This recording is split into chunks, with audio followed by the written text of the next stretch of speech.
How's your stomach? Did you find anything to... It's gone. Yeah? Yeah. I finally have been prescribed the right stomach medicine after 6 years of being in constant pain. Finally, I haven't had a stomach problem for like over a year now. Yeah. Did they finally figure out what it was, or did they just finally... No, they never figured out what it was. I mean, most gastrointestinal doctors don't know anything about the stomach diseases. They just have a PhD, you know.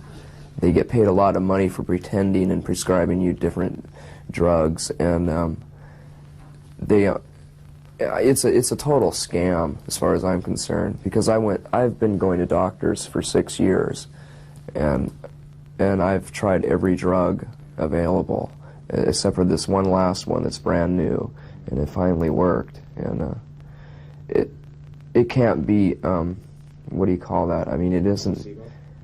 What? Placebo? No.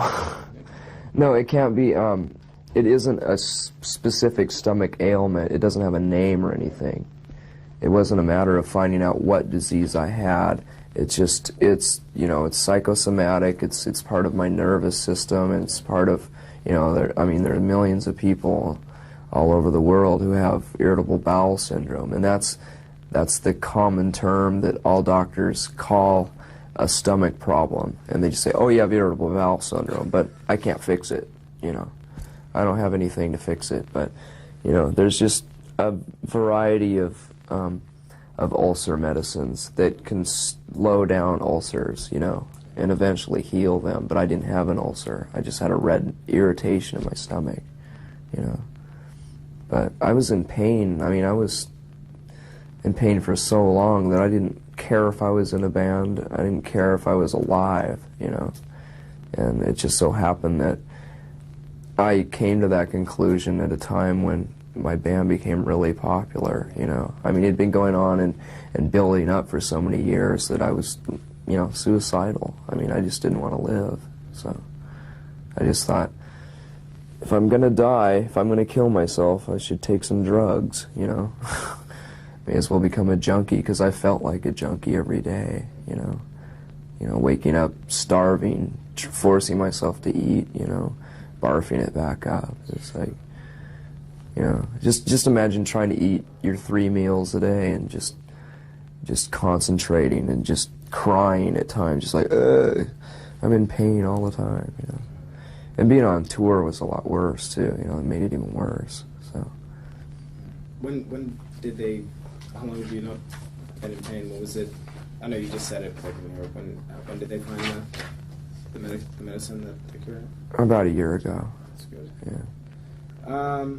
I want to go through some your memories from the videos that you've made from shooting them. And actually, the only thing that I've heard in interviews say any kind of disappointment about any of them was "Smells Like Teen Spirit," that not turn out to be exactly what you thought about it. Yeah, I mean, although it worked, I mean, I liked the video overall, but it wasn't what I pictured in my mind. When I come up with an idea for a video, I want it to be translated exactly how I see it in my mind, and it just wasn't that way. I mean, we didn't take enough time, we didn't prepare ourselves enough to have as much control as we wanted to, you know. And I just remember walking in the day of the shoot and looking at the set, because I had, you know, had meetings with Sam there, and I told him what I wanted. I drew pictures of it, and I walked in, and it wasn't what I wanted. You know, it looked like a Time Life commercial to me. You know, with that backdrop, it just looked like such a contemporary. You know those kind of commercials where people are sitting there, you know, trying to sell aspirin or something, or, you know, an AT&T commercial. That's what it looked like to me. It looked too contemporary, but still, the kids made the video, you know, and I had to, like, even after Sam had edited it, he edited it and sent it to me, and I didn't like it, and I flew down at the last minute to LA and edited it myself. I threw in a few extra things, which pretty much saved it, because I don't want to toot my own horn, but I mean, there were a lot of really there was a lot of really good footage that wasn't used, and if a lot of that wasn't used, it would have been a really bad video.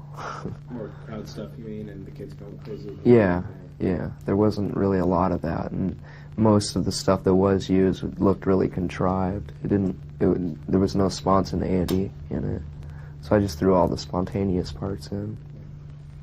And then, well, I guess after that, you did a couple with Kevin Kerslake. What was now the only? I guess the blues and the purples and your faces being distorted was the only thing you really wanted from Come As You Are. Is that true, or was it, or the biggest things that you were concerned with? Yeah, those are the biggest things. And you know, I wanted baby underwater, and I just wanted a water effect. And overall, I'd say, you know, a real large percentage of that was exactly how I thought of it in my mind. But he came up with the idea of the actual set, you know, with the stairs and the chandelier and stuff. And it just worked out perfectly. I mean, it's really good. It's great to work with somebody that can come up with their own ideas too, and just surprise you, you know, and not only come up with the same exact vision that you had, translate that, and then throw in their own ideas. And that works even better, because then you have more things to work with, you know. What was yours and what was his? Do you remember? What you suggested and some of the things he surprised you with? Well, he basically just came up with the set, the stairs, and the chandelier, the set itself, yeah. How long do you have to swing from the chandelier? Quite a few hours, yeah. Lithium was originally going to be a pretty elaborate, I don't know, I guess concept video with some pretty elaborate ideas you had for it, right? Yeah, it's just that we failed to hire some puppet people. I guess that's what you'd call them, people who do animation and use puppets in time to be able to finish it, to get it out in time of the release date. So we just scrapped the idea. Actually, we just put it on hold, and we're still working on it. We still want to do something with puppets. At the time, I wanted pretty much a rip-off of the Brothers Quay. You know, not a rip-off, but, you know, using the same imagery. But because I make dolls, I've been making dolls for years, and it just turns out that those are the dolls that I make are a lot like Brothers Quay dolls that they use. And when I first saw their short films, I was just amazed. It's like, God, this is the neatest thing I've ever seen. And that's my mind, you know. And it was just, you know, it was just put on the back burner. But we're still working on it. That'd be cool. Have you seen that Tool video? You know, oh God, I hope they get sued. You did a great job ripping them off, but it is so... It is such a rip-off. It's a shameless rip-off. I mean, I wanted a Brothers Quay style, but I didn't want anything like that, you know. That was terrible. I mean, it's a neat video. It's really nice to look at, but I mean, I'd rather watch a Brothers Quay video, you know. Yeah, got it, even down to like stuff coming through windows on walls. Yeah, so, meat going through tubes and I mean pipes and shameless. They'd be slapped on the wrists for that. And can you? I mean, no one's ever going to hear what I'm saying actually. So if you can just kind of explain how the idea for In Bloom came up and who that is doing the Ed Sullivan bit again. Oh, who is the guy that? Oh, that's Doug Llewellyn. The guy in the In Bloom video is Doug Llewellyn from the People's Court. He's the MC or whatever you would call him. He's the guy that talks to the people after they win or lose. You know, he interviews them. Yeah.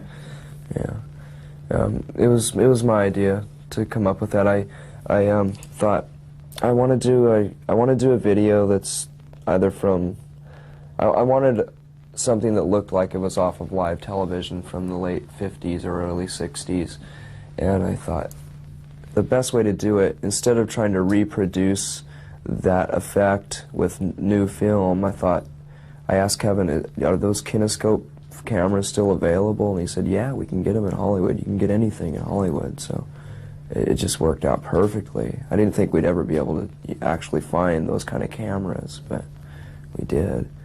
And that's another video that just came out exactly how I wanted it, just perfectly. Are we running out of tape? Is that what you're... No, I'm sorry. I was just saying that first part of the answer was kind of rough. Oh, okay. So All right, the second fine. part was fine.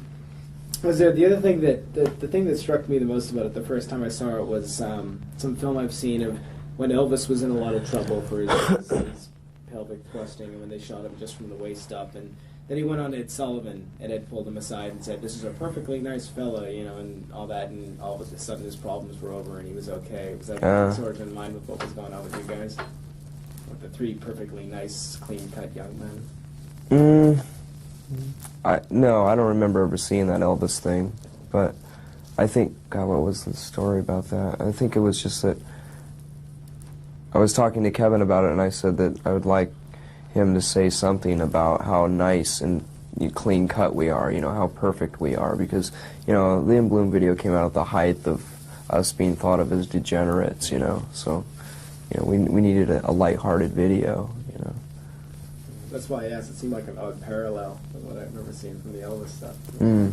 How did you end up doing 3 versions of it? You were gonna do, you had planned on doing 2, right?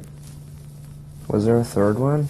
Well, I mean, maybe that's just something I know because I know there was one there. But there's one that's all dresses. There's one that's all in the suits and stuff, and then there's the one that's the mix that I guess got played the most. I don't know anything about the one that was just all suits. I think Kevin wanted to do one with just suits, but I've never seen that one.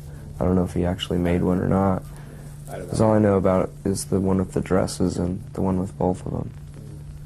They probably never aired anything. Now, was Sliver supposed to? I know that was done in your garage or something. Yeah. Your basement. Yeah. Mm-hmm. Was that? I don't know. Maybe I'm high thinking this, but I thought I heard someplace that was supposed to replicate an old rehearsal space here or something, or.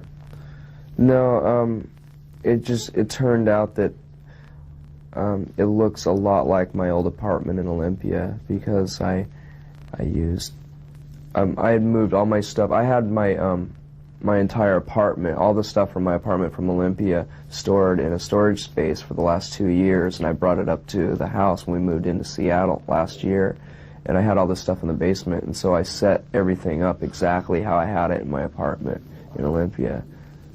It's just weird deja vu to see that. How did Frances Bean survive that? Was she kind of?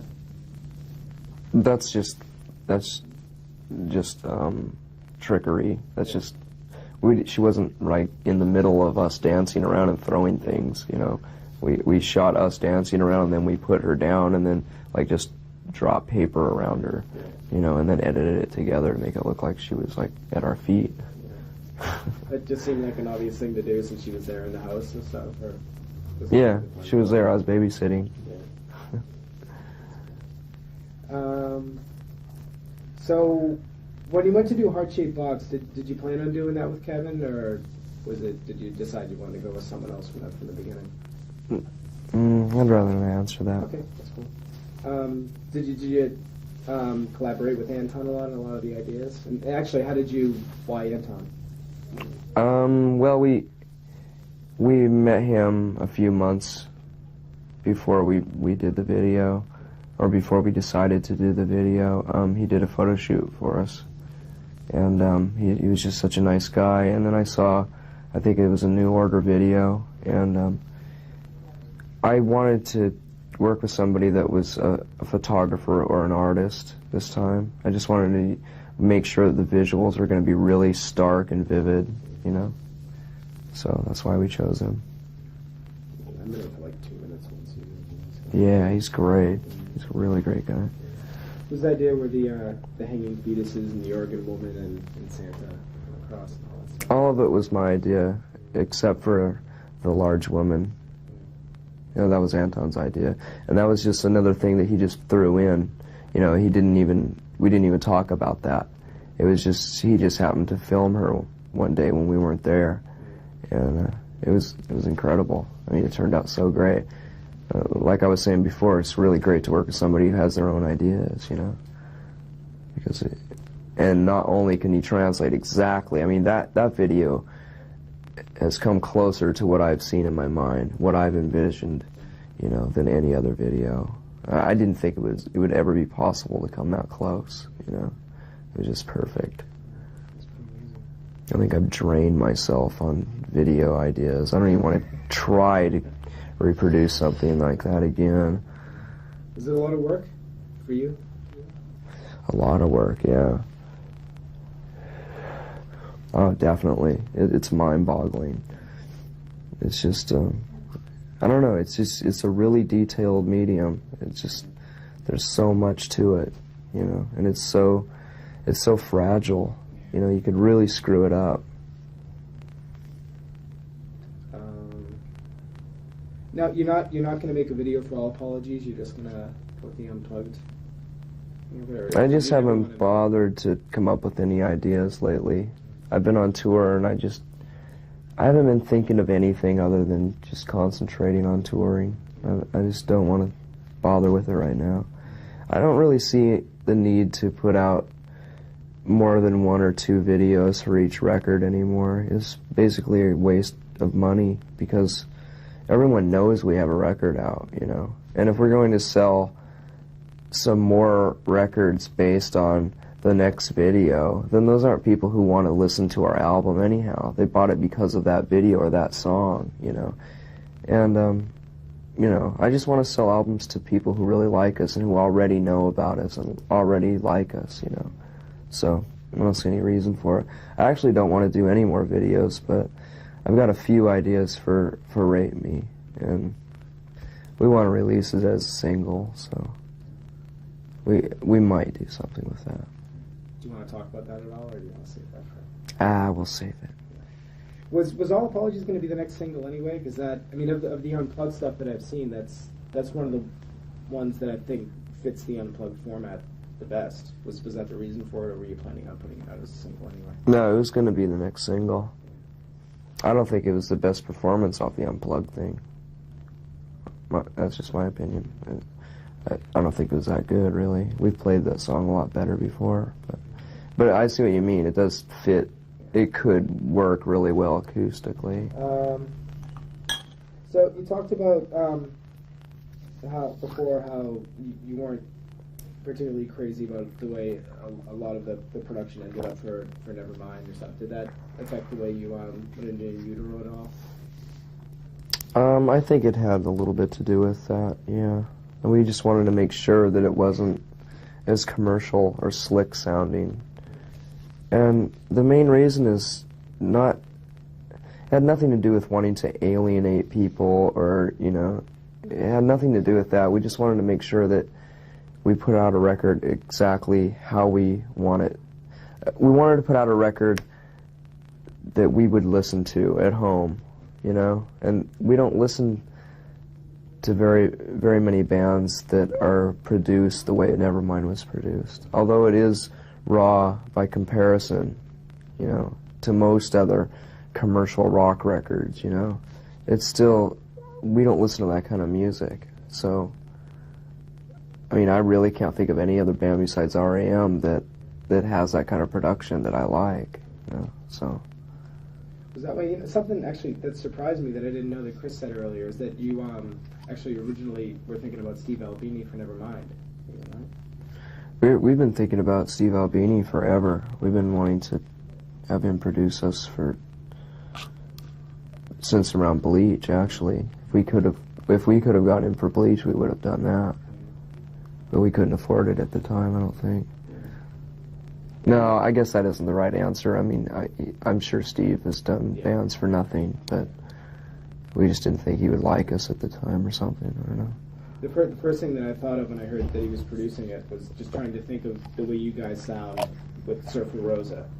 And I just thought, wow, this is going to be great. Yeah, I mean, that's what I thought too. I just thought it was the perfect sound for us, because when I heard Surfer Rosa, I thought, that's exactly how I want my band to sound. That's how I've always wanted our band to sound, but we've never been able to capture that sound, you know. It was just a coincidence that that he produces records like that. You know, that's what I've heard in my head for years. You know, that kind of snare drum sound. You know. Why was Scott Litt brought in? It was just the 2 songs, right? All apologies. And Yeah. Well, they just didn't seem finished. they just, I don't know. I mean, we listened to In Utero for about 2 months after it was finished, after we finished it with Albini, and listening to the album over and over again, it got a bit redundant. That drum sound is a bit overbearing after a while, and so we didn't want the entire album to sound like that, you know. We wanted something different, and Scott was available, and we loved the production of REM stuff, so we just thought, let's try Scott, and it turned out great. I mean, he's one of the greatest people I've ever worked with. I mean, it's so easy to work with. I want to do I think we all want to do our next record with him. Yeah. Also, for the first time on this record, you know that you guys are officially credited and are officially writing things. I know you guys had always, you came with the sort of the guts of the song, and you always built it up and sort of put it together as you know, a band. But they're actually credited with. Did Dave come up with the riff for Sons of Apprentice? Yeah. Yeah, he did. He came up with the do that part and the drum part. He came up with the drum part first, and then he came up with the guitar part. But I came up with all the other guitar things over the top of it, everything else, the lyrics and singing and everything. You looking at? I hope that happens a little more in the future, or is it? Yeah, sure.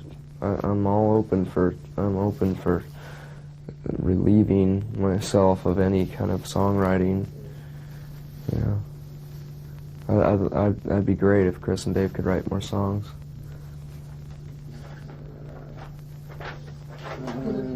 What's that? What kind of time are you looking at? Not too much longer, actually. I don't know. What kind of? This is something I asked the other 2 guys too. But what kind of? I mean, I guess since it has an effect on you, it has an effect on the band. But what kind of effect do you think Frances Beans had on Nirvana? I guess. On the band? Yeah. I mean, she's had, and it sounds strange to say that, but she's had an effect on you, obviously. So, has it changed the way you work at all? And I don't necessarily mean in a bad way, but does it kind of alter the way you go about things? Or? I don't know how Frances has affected the band, other than she amuses everybody backstage when she's on tour with us. Everyone loves to have her around. I don't know, since I haven't had a stomach problem and I've had a child and I'm married now, you know, I mean, I'm sure I'm a lot easier to deal with, you know. I'm not as grumpy as I used to be. So, I don't know, I just think our morale is at its best right now, you know. It's just, everyone just gets along. I mean, we've always gotten along. We've never really fought. I don't think we've ever gotten into a shouting argument with one another, you know. We're pretty passive-aggressive, but now there are no bad thoughts about one another behind each other's backs at all, you know. It's like, I couldn't be happier right now. Dave was saying he was happy that you had one first and everyone else wants to have one now, so you can kind of be their guinea pig. First one. Yeah. Well, good. Then they can start babysitting. So last time there were no lyrics with Bleach, and last time you waited till the Lithium single. Have you kind of had a change of heart about putting lyrics on the record? Yeah, I think I've just become more comfortable with them. And I'm just a bit more proud of them than I always ever have been before. You know? I know you don't like talking about what the songs are about, but is it important for you so that people can see the lyrics and figure, you know, get their own interpretation of the songs? Well, it was important.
people have thought that that's what the song is about. Wait a minute, did I say serve the servants or scentless apprentice?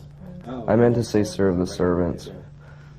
Okay. Want to do that again? Or? Yeah. What was the question again? Well, What did I say? People, I totally went by me too. But people, I guess, interpreting things as being, from your experiences, and I mean, it can't really be unfair with the opening line of the album. Yeah. Well, serve the servants is not about. I mean, the first opening lines that say "teenage angst has paid off well. Now I'm bored and all that is certainly about, my ideas about grunge rock and what I've experienced in the last few years. But the rest of the song isn't about that at all. It completely changes the subject, Paul Westerberg. Yeah. I'm gonna wait for this. Oh, okay. Can we key change it? Yeah. Okay. Mark's maybe a little more. Paul Westerberg was saying once where. Okay. So tell us about this book. How'd you get to know Michael Azerrad, and how did you write a book? Oh, he did the Rolling Stone cover story, and we just thought. He said, "Do you want me to write a book?" We said, "Sure, go ahead." You just want to sort of clear the air. Yeah, we wanted to clear the air, basically. I mean, I guess that's what I could say. Also, there was just so many misconceptions and so many stupid rumors that we all just got tired of reading about it all the time. So we thought we'd tell the truth about things. Well, there's a lot of stuff in there in quotes, so it should. Yeah. It should pretty much clear everything. John Lydon's finally writing his own book. Really? About the Sex Pistols and everything. That should be interesting. Yeah. Michael was very, I had talked to him a couple of months ago, and he was very keen to make sure that it was understood that it was with the cooperation of Nirvana and not the authorized biography. Oh, yeah. I mean, we had absolutely no control over editing anything. He let me read it right before it went to print. He stood behind me looking over my shoulder as I read it, like at 4 in the morning, till like 7 in the morning. He's like, And by that time I was so delirious, I don't even remember what I read. I mean, if there were inaccuracies, I wouldn't have been able to tell him at the time anyhow, But that's about as much control as we had over it. When you did the cover story with him, I guess actually nothing to do with the actual interview, but the whole T-shirt thing that went on. Did you ever think they'd actually use that photo? T-shirt thing? The cover of Rolling Stone, with the corporate magazine. Oh, did I think that they would use that photo on the cover? They had no choice because I refused to take my shirt off. Are you finding it easier to play guitar and sing at the same time now that you've got a second guitarist on stage? Yeah, I do. Although I'm still concentrated on playing guitar a lot more than I thought I would. I thought it would relieve me so much that I wouldn't even have to try anymore, and I could screw up notes and it wouldn't matter, but I still hear myself screw up, so I still have to concentrate almost as much as I ever did before, but it still is a relief. I mean, it also just rounds out the sound. I think that's the most important thing. The thing that surprised me about it when I knew you'd have the second guitar player in the first time, I guess it was the Roseland show in New York, the first time, so when Big John was playing, right? It was before Pat. Is that I thought you'd be, just because I was thinking, well, now he can concentrate more on singing, I was thinking you'd be playing the rhythm parts and they'd be playing the leads that you play, but you're still playing the leads. Hey, shut up!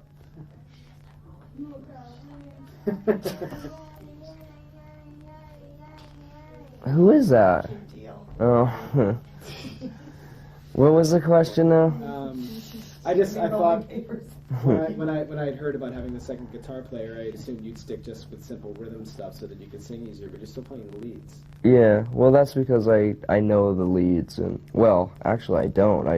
A lot of times, I mean, even to this day, I still haven't bothered to learn the solo that I recorded on the album. I just play whatever I want, but I just still like playing lead guitar sometimes, Can Can you talk about the two guys? I believe it was Big John at first. Mm-hmm. Well, that wasn't, it was never anything even close to official. We just decided to try him out one day. He'd been our guitar tech for quite a few months, and we thought, since we like him, and that's one of the most important things when you get a new band member, you have to like the person first, and then if they play good music, then that's second, you know.